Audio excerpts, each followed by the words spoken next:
Hello everyone, सुप्रभात। शुक्राना गुरुजी channel में आप सभी का स्वागत है। आपका दिन शुभ हो, ऐसी मेरी ईश्वर से प्रार्थना है। आज का हमारा टॉपिक है परिवर्तन। जी हाँ, 3 परिवर्तन। जीवन में 3 परिवर्तन होते हैं। तो आइए चलते हैं टॉपिक की तरफ।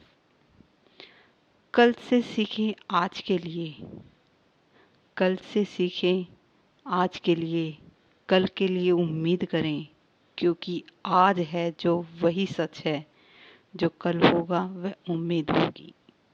चलिए चलते हैं टॉपिक की तरफ। 3 परिवर्तन। जी हाँ, परिवर्तन प्रकृति का नियम है। हर क्षण घर और बाहर कुछ न कुछ बदलता ही रहता है। पर इंसान की जिंदगी में 3 बड़े परिवर्तन होते हैं, जिनकी जानकारी लाभदायक हो सकती है।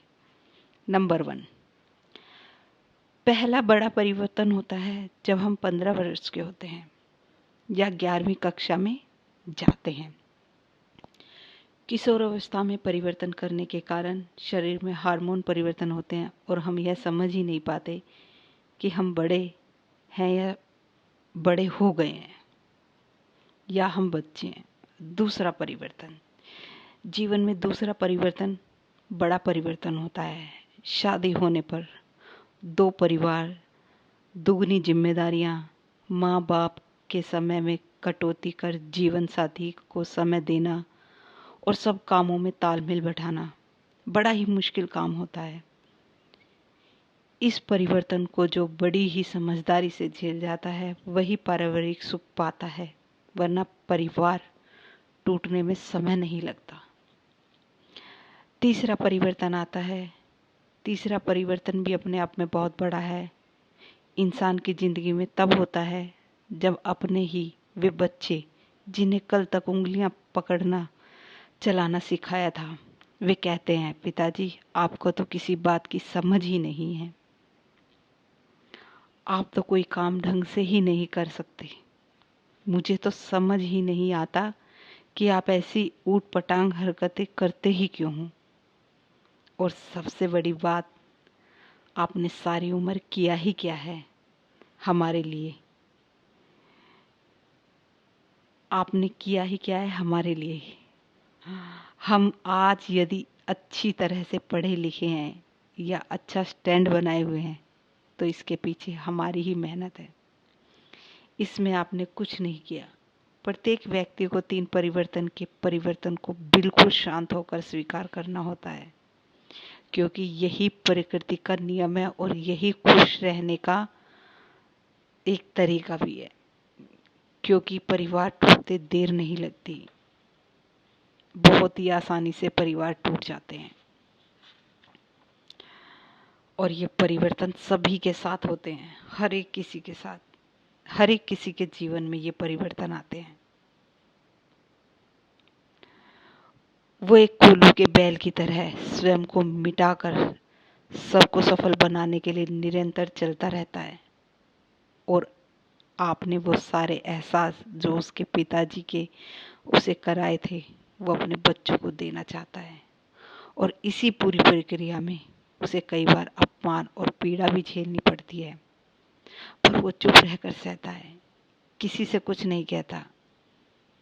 वो स्पेशल सब्जी, स्वीट डिश, वो अचार, वो पिनिया, वो कांजी वगैरह जो कभी कभी पिताजी अपने हाथों से बनाकर देते थे, उसका स्वाद आज भी याद है। जो मैं नहीं बन पाया वो मेरे बच्चे बन जाएं, जो कुछ मुझे नहीं मिला वो सब मैं अपने बच्चों को दे दूं, ये अरमान हर एक पिता के दिल के होते हैं कि मेरे परिवार और बच्चे को कोई तकलीफ ना हो। बेशक मुझ पे कितनी ही मुसीबतें आ जाएं, पर बच्चों को आगे बढ़ने का एहसास होता रहे। बिल्कुल मौन होकर बैठकर अपने बच्चों और पत्नी द्वारा 10 साल परिवार का अपमान सहन करना और एक शब्द भी न बोलना घर में एक ही बड़ी महाभारत को जन्म देने से रोकता है।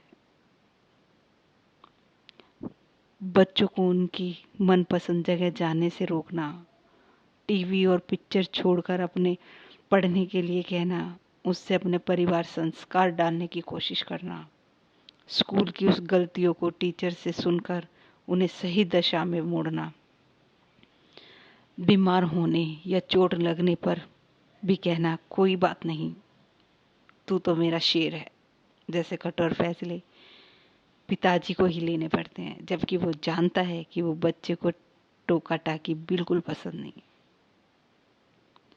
अपने बच्चों को मुश्किल से मुश्किल काम करने के लिए प्रेरित करते रहना, शाबाश, बहुत बढ़िया, तुम बहुत अच्छा कर सकते हो, कीप इट अप।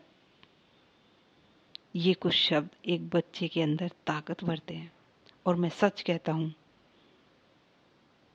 अगर मैं कुछ खास हूँ, मेरे व्यक्तित्व में कुछ खास बात है, तो मेरे पूजनीय पिताजी की बदौलत है। इसलिए हर बच्चे को शब्द के पीछे का एहसास समझना चाहिए। इन शब्दों के पीछे थोड़ी सच्चाई होती है। मैं तो मजाक कर रहा था। इन शब्दों के पीछे कुछ भावनाएं होती है, मुझे कोई फर्क नहीं पड़ता। इन शब्दों के पीछे कुछ दर्द होता है, ओह सब ठीक हो जाएगा। इन शब्दों के पीछे कुछ अवश्य होता है, मुझे अकेला छोड़ दो। इन शब्दों के पीछे कुछ गहरी सोच होती है, मुझे पता नहीं। और एक गहरी शांति के पीछे हजारों शब्द होते हैं। और एक गहरी शांति के पीछे हजारों शब्द होते हैं। इसलिए इन शब्दों के पीछे जो गंभीरता, एहसास होते हैं, उन्हें समझने का प्रयास करें। और ध्यान रखें कि पिताजी के सीने में भी एक दिल है, जो केवल अपने परिवार के लिए प्रेरित है और अपने परिवार के लिए ही धड़कता है। तो मैं अब आपसे आज्ञा लेती हूँ। धन्यवाद। जय माता दी। खुश रहो, स्वस्थ रहो।